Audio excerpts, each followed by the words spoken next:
Russia இடையேயான போர் 4வது ஆண்டை எட்டியுள்ளது. ரஷ்யா நடத்தி வரும் ஏவுகணை தாக்குதலில் உக்ரைனின் முக்கிய நகரங்கள் சின்னாபின்னமாகியுள்ளன. பதில் தாக்குதல் உக்ரைன் நடத்தி வருகிறது. ரஷ்யாவின் எண்ணெய் கிடங்குகளை உக்ரைனின் ஆளில்லா ட்ரோன்கள் சுட்டு வீழ்த்தின. இந்த போரால் இரு நாடுகளின் முக்கிய நகரங்கள் சிதைந்து போயுள்ளன.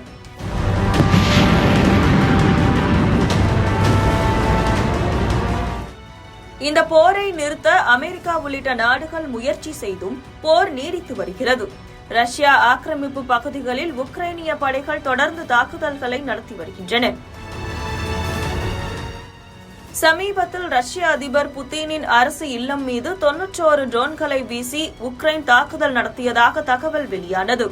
இதற்கு அமெரிக்கா கடும் கண்டனத்தை பதிவு செய்தது. புதின் வீடு மீது நாங்கள் தாக்குதல் நடத்தவில்லை என உக்ரைன் அதிபர் ஜெலன்ஸ்கி மறுப்பு தெரிவித்திருந்தார். இந்நிலையில் கெர்சான் பகுதியில் உக்ரைன் படைகள் நேற்று முன்தினம் ட்ரோன் தாக்குதலை நடத்தியது. கடற்கரை கிராமமான கோர்லி என்ற இடத்தில் புத்தாண்டு கொண்டாட்டத்துக்காக மக்கள் கூடியிருந்தனர். அப்போது உக்ரைனின் ஆளில்லா ட்ரோன்கள் திடீர் தாக்குதல் நடத்தியது. இந்த தாக்குதலில் 24 பேர் உயிரிழந்ததாக கூறப்படுகிறது.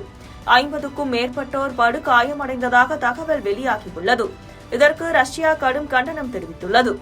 இந்த விவகாரம் குறித்து பேசிய கெர்சான் பகுதி கவர்னர் விளாடிமிர் சால்டோ, புத்தாண்டு கொண்டாட்டத்தின் போது உக்ரைன் ராணுவம் ட்ரோன்களை வீசி தாக்குதல் நடத்தினர். கருங்கடல் அருகே உள்ள கோர்லி பகுதியில் இந்த தாக்குதல் நடத்தப்பட்டதாக தெரிவித்தார். அதே சமயம் இந்த தாக்குதலில் எவ்வளவு பேர் பலியானார்கள் என்பது குறித்து விசாரணை நடத்தப்பட்டு வருவதாகவும், உக்ரைன் வீசிய 168 ட்ரோன்களை ரஷ்யா வான் பாதுகாப்பு அமைப்பு தாக்கி அழித்ததாக அவர் தெரிவித்துள்ளார். உக்ரைன் ரஷ்யா இடையே அமைதி பேச்சுவார்த்தை நடந்து கொண்டிருக்கும் இந்த நேரத்தில் இரு நாடுகளும் மாறி மாறி தாக்குதல் நடத்தி வரும் சம்பவம் உலக தலைவர்களை கவலையடைய செய்துள்ளது.